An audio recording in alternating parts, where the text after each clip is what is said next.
Assalamualaikum warahmatullahi wabarakatuh.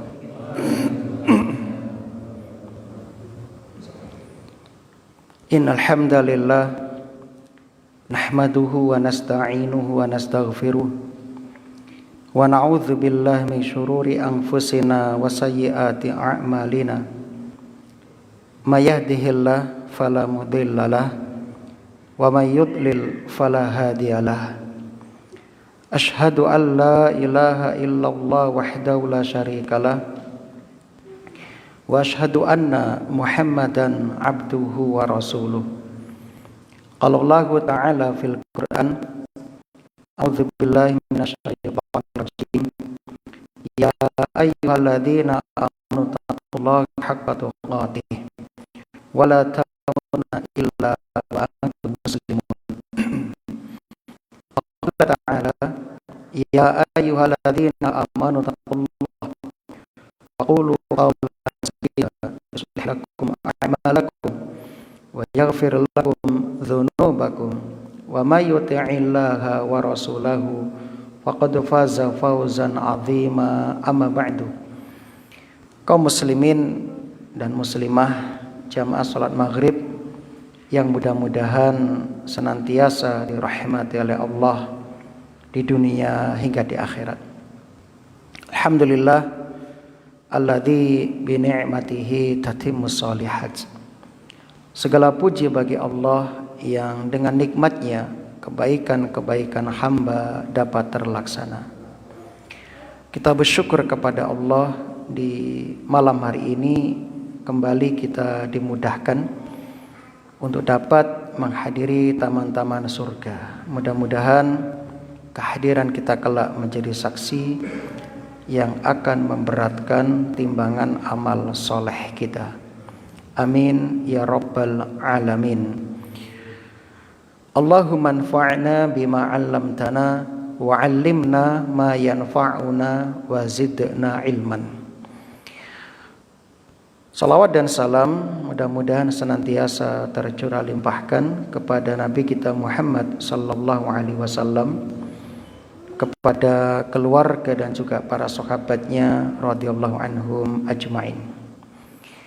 Allahumma shalli wa sallim wa barik ala nabiyyina Muhammad wa ala alihi wa ashabihi wa man tabi'ahum bi ihsanin ila yaumiddin. Jamaah rahimani wa rahimakumullah. Alhamdulillah kita masih berada di 10 awal bulan Dzulhijjah, yang mana amal soleh pada saat ini lebih dicintai oleh Allah Subhanahu wa ta'ala. Mudah-mudahan kita dapat memanfaatkan waktu ini untuk menambah pundi-pundi simpanan amal kebaikan kita. Maka jangan tinggalkan bertakbir, bertahlil, bertahmid di sela-sela aktivitas kita.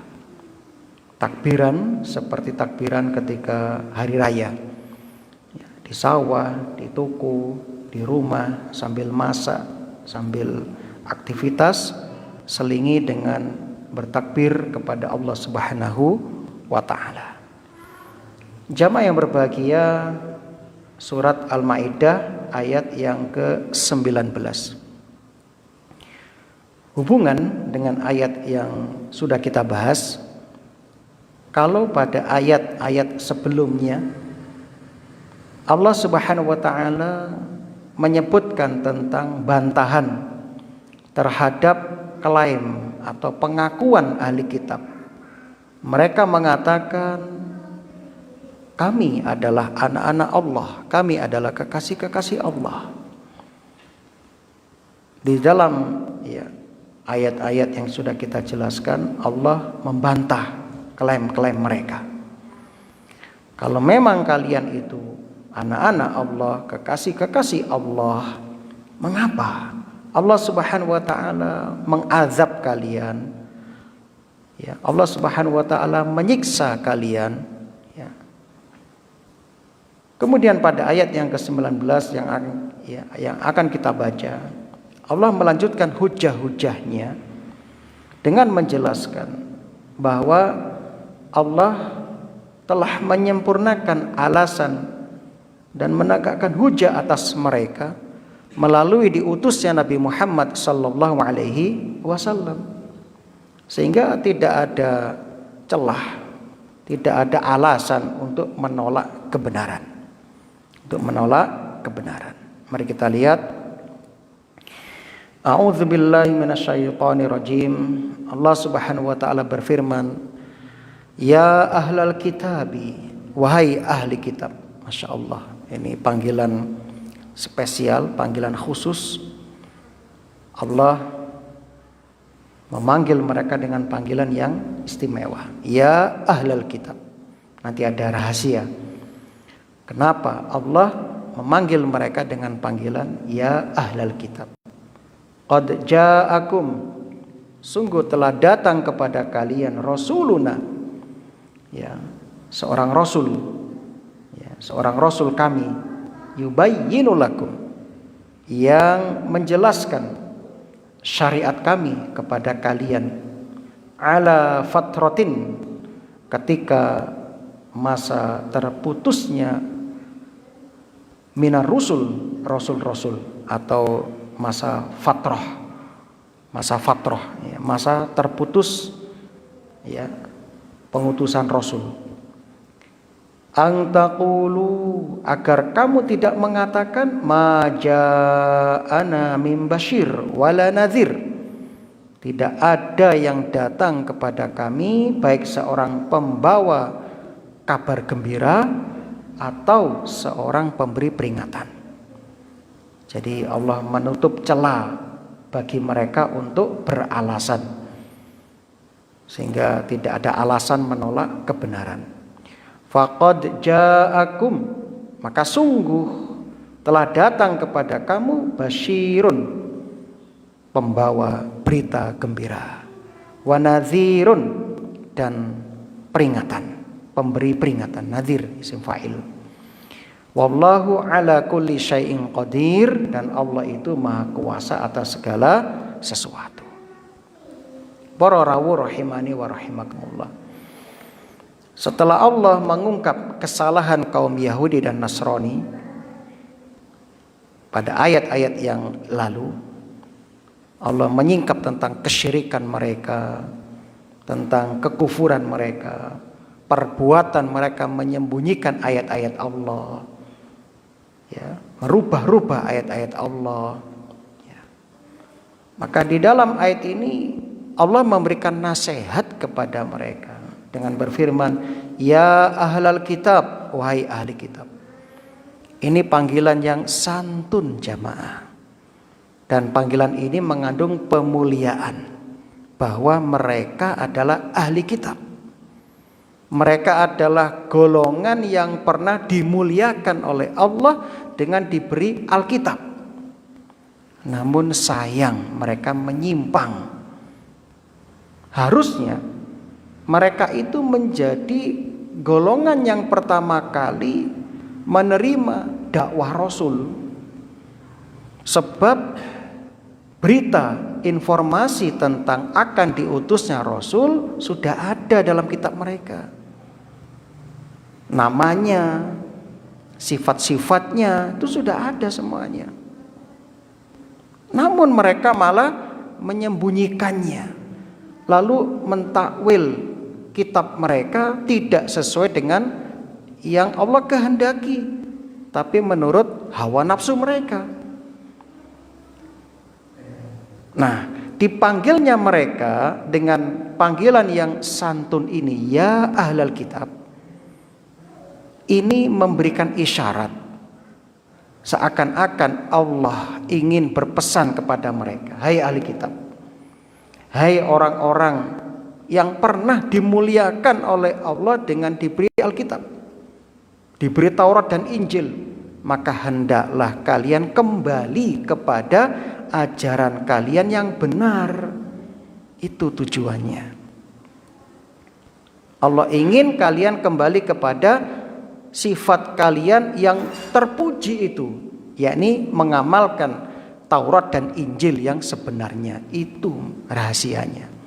Kenapa dipanggil dengan ya ahlal kitab?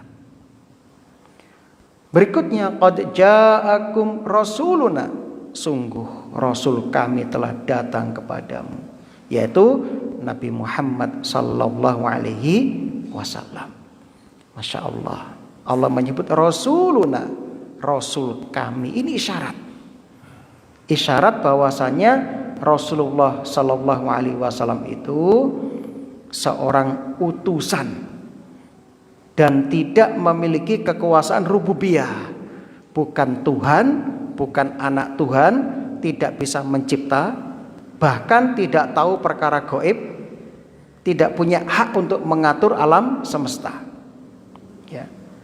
Tidak seperti keyakinan ahli kitab terhadap Nabi Isa, terhadap Uzair, hamba Allah yang soleh, tidak.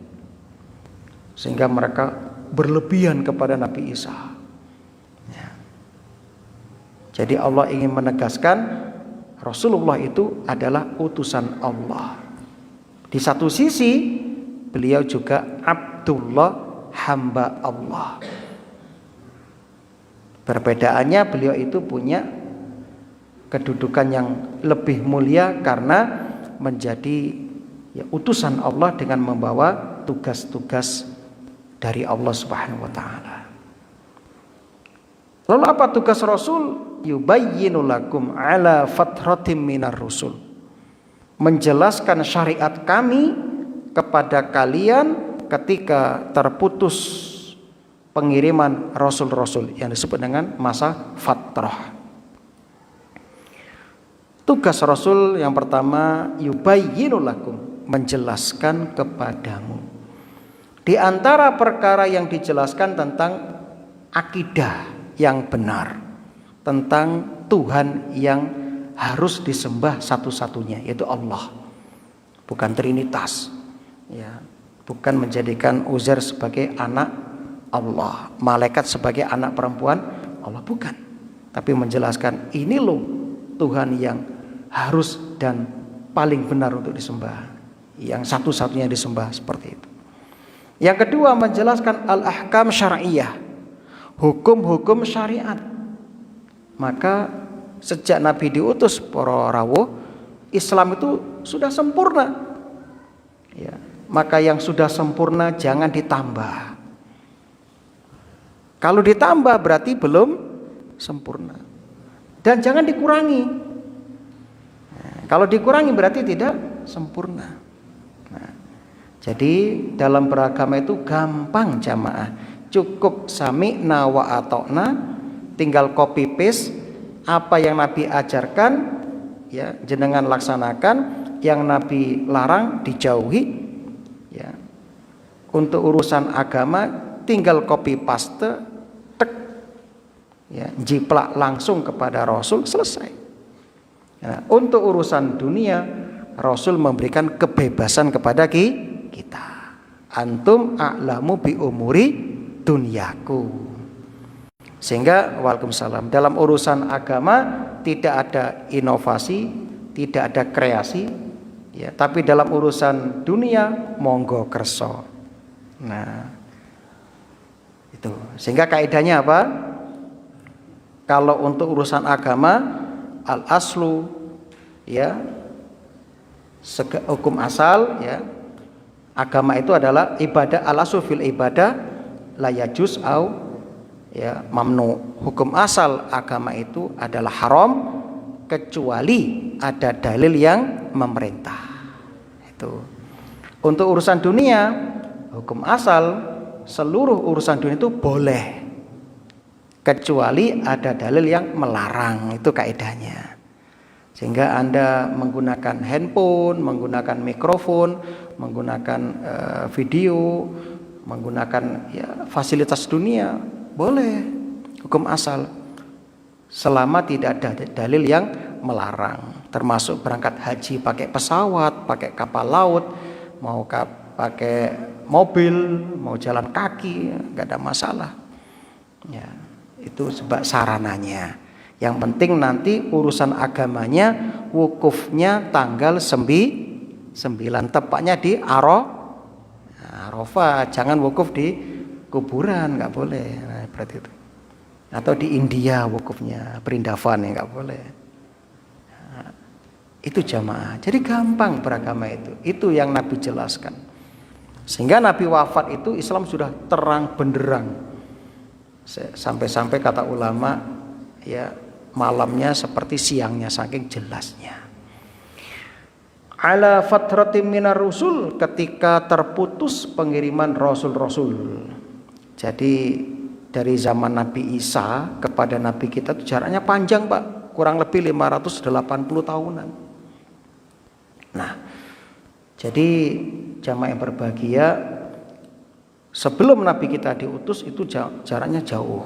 Karena sangat jauh, maka otomatis ajaran yang lurus mulai ya dibelok-belokkan karena ada kepentingan ya. Mulai dilupakan seperti yang kita jelaskan kemarin ya.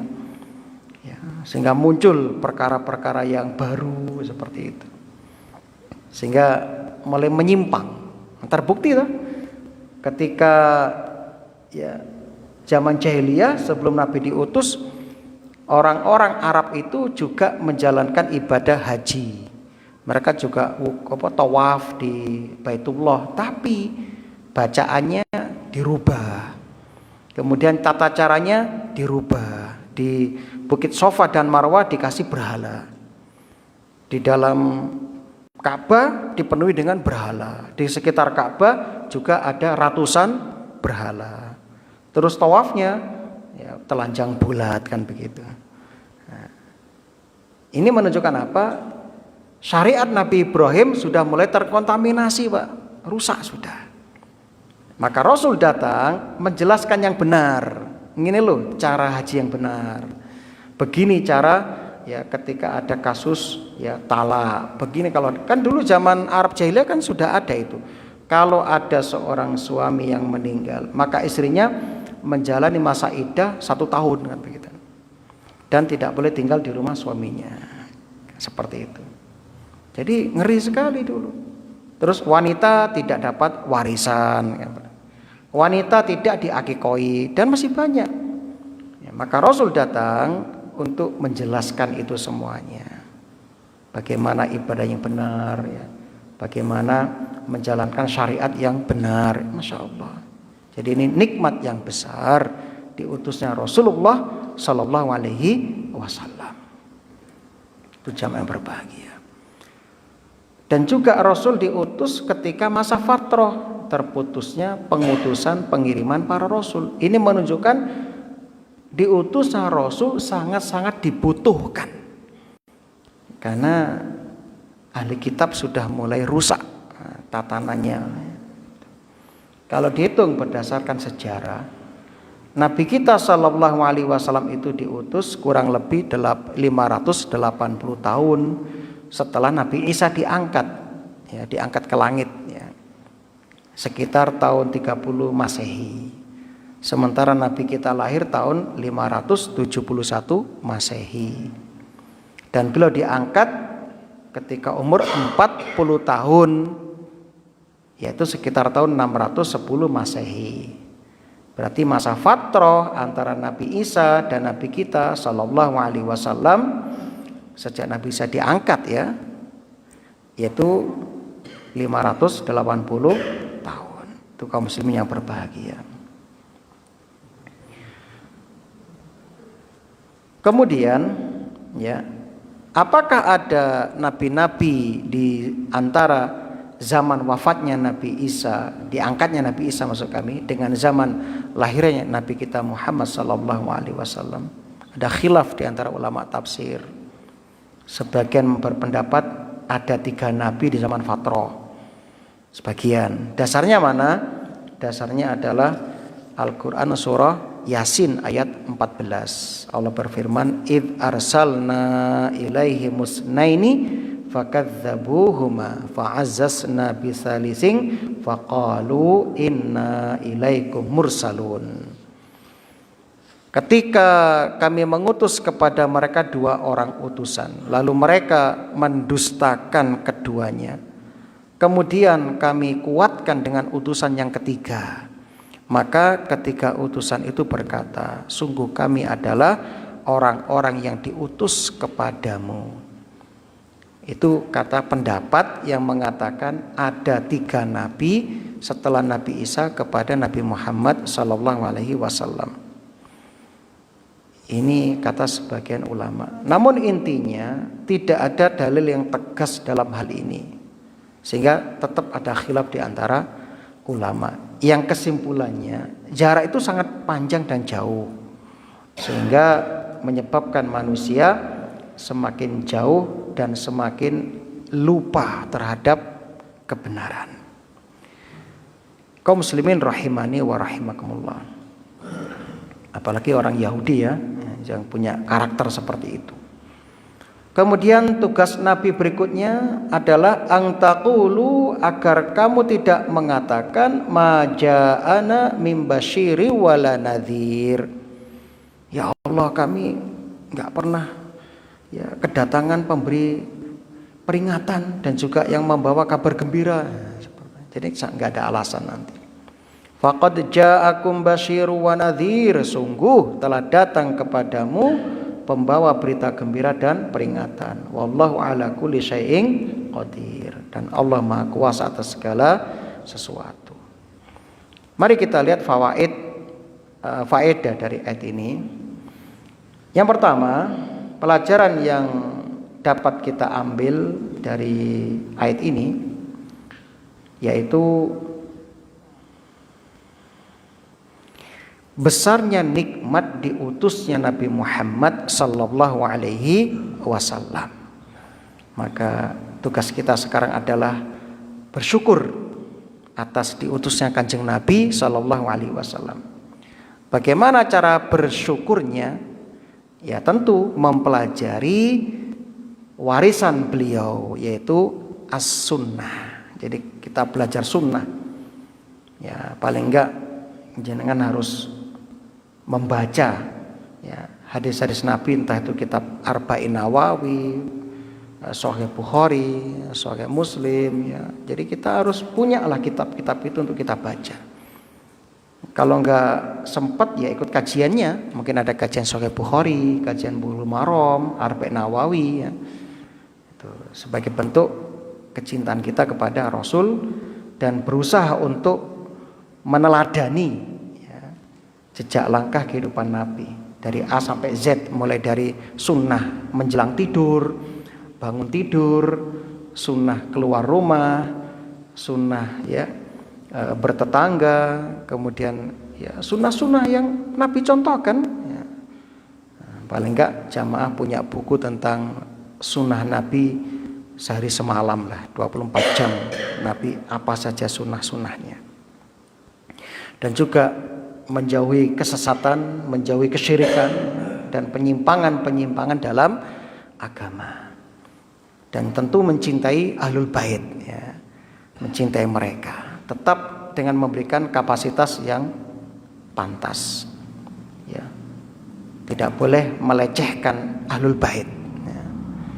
Harus memuliakan mereka, membela mereka, dan juga mencintai pewaris para nabi itu para ulama.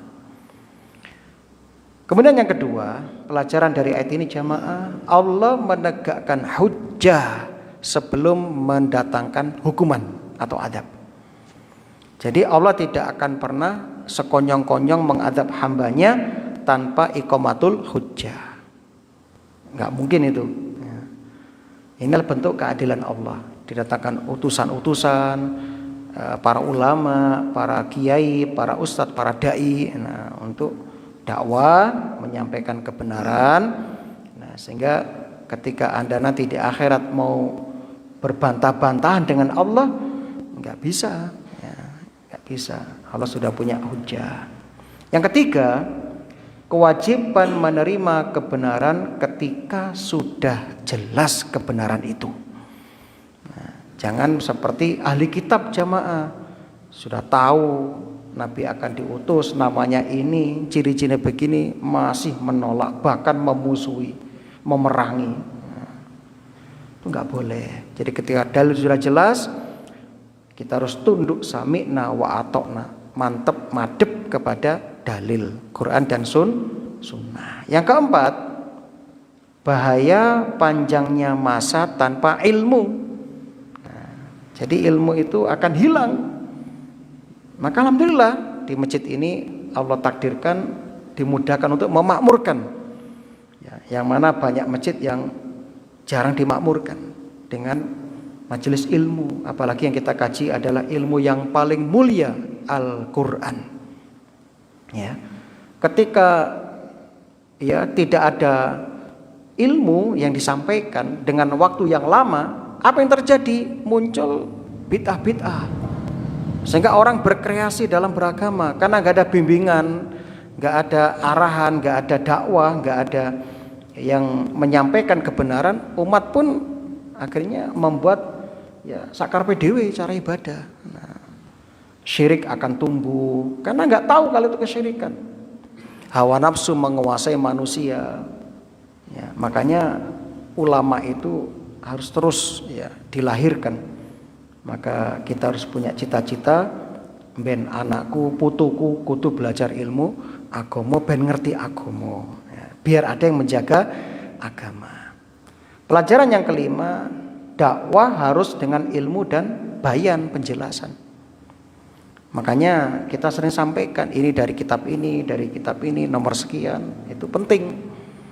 Penting. Jadi harus jelas, ilmiah, berdalil dan ada hikmah.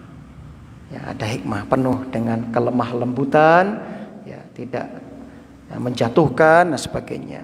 Saling bekerja sama, bersinergi dan seterusnya. Nah, itulah pelajaran yang dapat kita petik dari ayat yang ke-19 ini. Berikutnya masih lanjutan tentang nikmat-nikmat yang Allah berikan kepada ahli kitab, terutama Yahudi. Wa idh qala Musa liqaumihi, dan ingatlah ketika Musa berkata kepada kaumnya, ya qaumi, wahai kaumku, uzkuru ni'matallahi alaikum, ingatlah akan nikmat Allah kepada kamu. Idh, ketika ja'ala fikum, Allah mengangkat, menjadikan di antara kamu anbiya, nabi-nabi. Wa ja'alakum, dan Allah menjadikan kamu mulukan, sebagai orang yang merdeka. Wa atakum, dan memberikan kepada kamu malam yu'ti ahadam minal alamin, apa yang belum pernah diberikan kepada seorang pun di antara umat yang lain. Jadi jamaah, Nabi Musa alaihissalam bersama pengikutnya itu lari dari kejaran Fir'aun. Setelah ratusan tahun menjadi budak, menjadi budak bangsa Kipti, bangsanya Fir'aun. Jadi ceritanya, dulu bangsa Israel itu dari Palestina, Pak. Itu tanah leluhur mereka asalnya, dari keturunan Nabi Yakub alaihissalam. Jadi tinggal di Palestina. Di zaman anak Nabi Yakub itu Nabi Yusuf alaihissalam, yang berkuasa di Mesir, menjadi penguasa di Mesir. Keluarga Nabi Yakub diboyong ke Mesir, tinggal di sana sampai turun temurun. Nabi Yusuf wafat, akhirnya lemah karena nggak ada pelindungnya. Akhirnya sejak itulah bangsa Bani Israel itu dijadikan budak, yang perempuan dijadikan pelayan dan dihinakan terus ratusan tahun, hingga akhirnya mereka terus berdoa minta penyelamat. Maka datanglah Nabi Musa alaihissalam, yang menjadi penyelamat mereka. Sehingga puncaknya pada tanggal 10 Asyura atau 10 Muharram, Nabi Musa dan Nabi Harun alaihi wassalam menyelamatkan mereka dari perbudakan bangsa Kipti. di bawah pimpinan Ramses atau Firaun waktu itu. Nah, akhirnya lari, dikejar-kejar sampai di laut ya. Lalu laut itu dipukul dengan tongkat terbelah. Mereka bisa lewat dan selamat. Lalu Firaun dan pasukannya mengejar, pas di tengah-tengah laut dipukul, balik nutup lagi. Akhirnya dengan mata kepala pada tanggal 10 Muharram itu mereka menyaksikan Firaun dan bala tentaranya ya tenggelam mati semua. Sehingga setiap tanggal 10 Muharram atau 10 Asyura orang-orang Bani Israel puasa sebagai bentuk rasa syukur atas nikmat kemerdekaan itu. Itu jamaah ceritanya. Itu asal usul ya Bani Israel.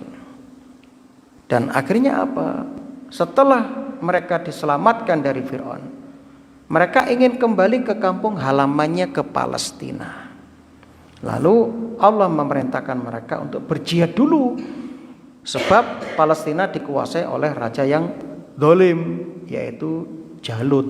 Nah, kalau kamu ingin masuk sana ya perang dulu, kan gitu. Rebut itu dari kekuasaan si Jalut itu. Nah, kan begitu ceritanya. Maka Bani Israel ya, karena tidak mau masuk dan berjihad, maka mereka dihukum oleh Allah muzabzabin, gak ngalor gak ngidul di padang pasir kurang lebih 40 tahunan ya, lebih sampai Nabi Musa meninggal di situ ya. Nah di tengah-tengah itulah Nabi Musa terus berdakwah dan menyebutkan nikmat-nikmat yang pernah Allah berikan. Di antara nikmat yang besar, Allah selamatkan mereka dan Allah utus banyak nabi di tengah-tengah mereka di masa itu. Ya. Nah, Nabi Musa itu perkasa Pak, kuat. Ya. Tapi Nabi Musa juga lemah lembut. Ya. Masya Allah itu Nabi Musa. Ya. Makanya beliau rela untuk menyelamatkan mereka. Wa idz qala Musa liqaumihi ya qaumi dzkuru ni'matallahi 'alaikum. Ingatlah ketika Musa berkata kepada Bani Israel, hai kaumku, ingatlah nikmat Allah kepadamu. Kenapa mereka diperintahkan untuk mengingat nikmat? Supaya mereka termotivasi untuk berjihad ya. Untuk berjihad. Ketika seseorang itu sadar dengan nikmat-nikmat yang banyak yang telah diperoleh dari Allah, maka dia harus semakin taat kepada Allah. Jadi lucu kalau ada orang diberi nikmat yang banyak tapi malah jauh dari Allah, malah tidak pernah ibadah kepada Allah. Dapat nikmat malah datang kepada jin ya, ngasih sajen kepada jin, kan lucu. Makanya kata Abu Hazim rahimahullah, kullu ni'matin la tuqarribu minallah fahiya baliyatun. Setiap nikmat yang tidak menjadikan diri kita semakin dekat kepada Allah, itu hakikatnya adalah musibah. Ya, itu jamaah. Nah, jadi ini sudah kewajiban kita bersyukur atas nikmat. Maka setiap kita hendaklah menyadari kondisi diri kita. Kita sudah diberi banyak nikmat, ada kesehatan, ada harta, ada ya keamanan ya. Ini harus kita syukuri, ya, harus kita syukuri. Ya. Kemudian ya, Nabi Musa mengingatkan kaumnya tentang nikmat-nikmat karena mereka hendak diperintahkan untuk berjihad. Nah, di antaranya apa? Idz ja'ala fikum anbiya'a. Ketika Allah mengangkat nabi-nabi di antara kamu. Nabi yang paling banyak itu ya nabi di Bani Israel, itu ratusan nabi. Dan nabi yang paling banyak dibunuh juga di zaman Bani Israel. Ingat, Nabi Zakaria bagaimana kondisinya? Dipenggal Pak kepalanya. Anaknya Nabi Yahya dibunuh. Nah, dan masih banyak nabi-nabi lain yang dibunuh. Itu Bani Israel Pak. Kalau nabi aja dibunuh, dipatenin apa malih selain nabi kan begitu.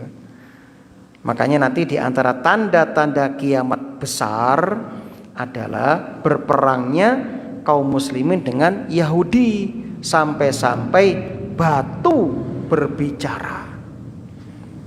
Ya mukmin waroi Yahudi, di belakangku jadi uktulu patenono, begitu. Jadi tidak akan terjadi kiamat sebelum orang Islam perang menghabisi Yahudi. Itu musuh kita yang terakhir, Pak. Nanti di akhir zaman Yahudi. Jadi mau nggak mau kita akan perang dengan mereka nanti. Hadisnya Sahih Bukhari, Pak. Nah. Jadi diangkat banyak nabi. Wa ja'alakum mulukan. Ya, jadi nabinya banyak dan juga dijadikan muluk. Muluk ini punya beberapa penafsiran. Ya. Kalau secara bahasa kan raja-raja. Namun ulama tafsir itu memiliki beberapa penafsiran dari kata mulukan. Yang pertama, Allah berfirman wa ja'alakum mulukan, menggunakan ja'ala fi'il madhi. Ya, kata kerja masa lampau, past tense ya. Artinya Allah telah menjadikan kalian raja-raja dan terbukti. Ya. Ada banyak raja di Bani Israel. Ada Nabi Sulaiman, ada Nabi Dawud, ya, ada penguasa seperti Nabi Yusuf ya. Yang kedua, fi'il madhi di sini bermakna mudhari, artinya akan datang. Ya, jadi masa sekarang dan masa akan datang, masa depan. Artinya Allah akan menjadikan kalian mulukan sekarang dan akan datang. Ya. Dan terbukti lahir dari mereka ada termasuk raja yang terkenal tuh Nabi Sulaiman, termasuk kan Nabi Sulaiman kan raja yang terkenal itu kan, putra Nabi Dawud kan begitu. Jadi banyak dalam Al-Quran itu jamaah Allah menyebutkan masa depan dengan menggunakan fi'il madhi itu banyak. Itu banyak.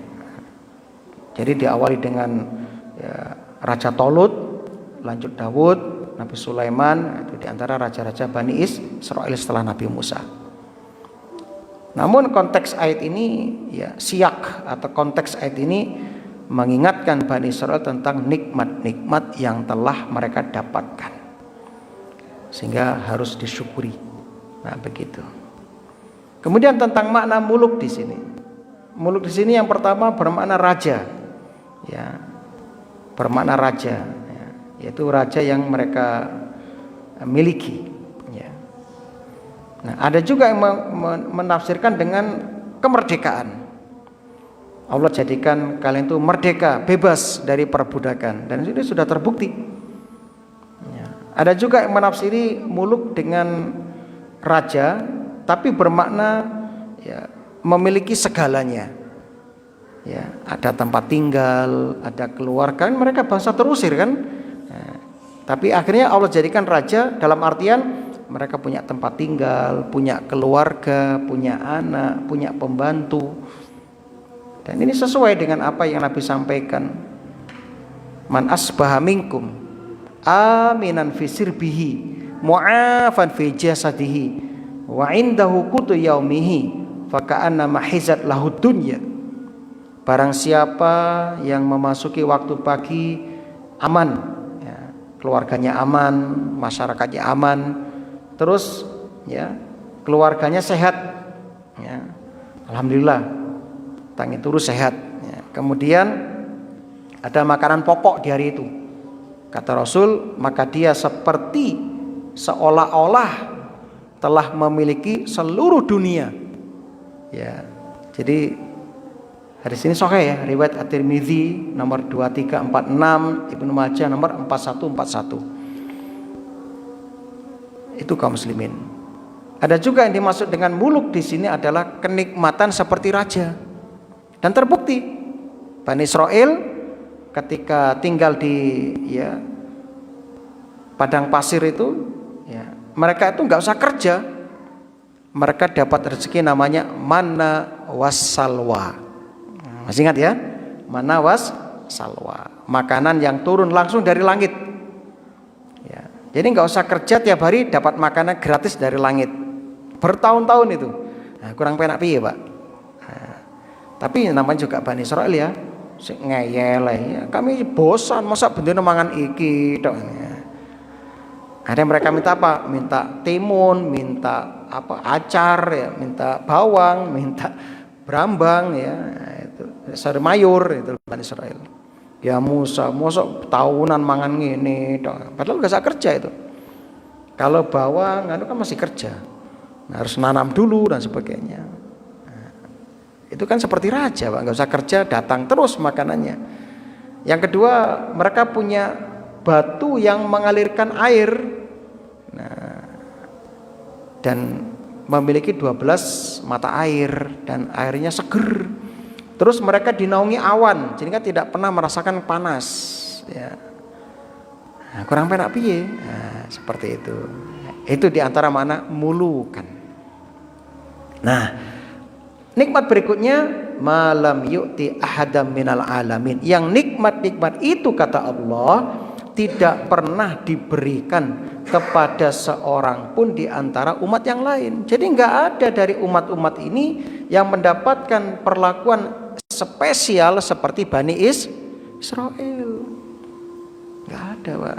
Makanya mereka tuh lancang dengan mengatakan kami anak Allah, kami kekasih Allah. Nah, itu mereka Bani Israel. Nah, tuh. Mereka tuh ras tercerdas tapi juga ras terngeyel di dunia. Itu Bani Israel. Nah, makanya kalau ada orang ngeyel apa katanya? Oh, Bani Israel iki ya, seperti itu kan ya. Ya qaumit khulul ardal muqaddasata. Hai kaumku, masuklah ke tanah suci Palestina. Allati kataballahu lakum, yang telah ditentukan Allah bagimu. Wala tartaddu, dan janganlah kamu murtad. Ya, yakni apa? Berbalik ke belakang karena takut kepada musuh. Ya, wala tartaddu ala adbarikum fatanqalibu khasirin. Nanti kamu menjadi orang yang rugi. Jadi nikmat-nikmat yang besar sebutkan, baru Allah sebutkan, Nabi Musa sebutkan inti. Apa itu? Ayo jihad. Nah, jihad kan begitu. Suruh masuk kemana? Ke Palestina. Jadi ini pingin balik ke Palestina. Ya harus kita rebut, kita perang kan begitu. Itu janjinya. Sampai mereka pun nggak mau. Sampai Nabi Musa meninggal, Nabi Harun meninggal, hingga akhirnya ya, Nabi di masa itu ya, ada yang mengatakan Nabi Samuel, ada yang mengatakan Nabi Yusa, macam-macam ya, banyak pendapat. Didatangi untuk minta diangkat pemimpin bagi mereka. Maka dipilihlah Tolut yang cerdas, kuat, cuma miskin gitu aja. Akhirnya ditolak juga itu Tolut, gak ditaati kecuali sedikit dari mereka. Ya, jirine njaluk pemimpin yang ya handal, pas barang dipilih, lo kok Tolut kan dia miskin ya, gitu. Nah, itulah Bani Israil ngeyel tok penggaweane. Ngeyel tok penggaweane. Nah. Allati kataballahu lakum, yang tempat itu telah ditentukan Allah bagimu. Wala tartaddu ala adbarikum fatanqalibu khasirin. Jadi Nabi Musa ngajak jihad. Qalu, mereka mengatakan, ya Musa, hai Musa, kata mereka, inna fiha qaumang jabbarin. Sesungguhnya di dalam Palestina itu terdapat orang-orang yang sangat kuat dan sangat kejam. Wa inna, nah sesungguhnya kami lan nadkhulaha, tidak akan pernah mau memasukinya. Hatta yakhruju minha, sampai mereka keluar darinya. Fa yakhruju minha, kalau mereka sudah keluar darinya, fa inna dakhilun, kami akan masuk. Jadi makna jabarin punya dua tafsir. Yang pertama, idzamul ajsam tiwal. Mereka tuh badannya besar dan tinggi kayak raksasa. Ya. Jadi di luar normalnya manusia, tinggi badannya. Makanya Nabi Daud ketika masih remaja membunuhnya pakai tepil meripati, tong dari jauh. Ya. Ada yang mengatakan tinggi mereka tuh 6 sampai 9 hasta. Berarti kalau 6 berarti 3 meter ya, kan 1 hasta itu setengah meter. Ya, jadi antara 3 sampai 4 5 meter lah tingginya. Wah, itu Bani Israil Jabarin itu maksudnya. Yang kedua, al-muta'azzim. Kaum yang zalim, kasar dan bengis. Itu penafsirannya. Ya. Bani Israil setelah tahu musuhnya, musuhnya tawur-tawur gede. Akhirnya apa? Takut mereka, takut. Sehingga tidak mau pasrah wis ngenteni ya, mereka tuh keluar seperti itu. Nah, ya, tapi ucapan ini adalah ucapan dusta karena asalnya mereka memang tidak mau jihad. Nah, seperti itu. Nah, ini kita lanjutkan akan datang, nggak tahu akan datang tanggal berapa Ustaz? Sudah masuk Arafah belum tadi? Selasa depan. Masuk Arafah berarti libur.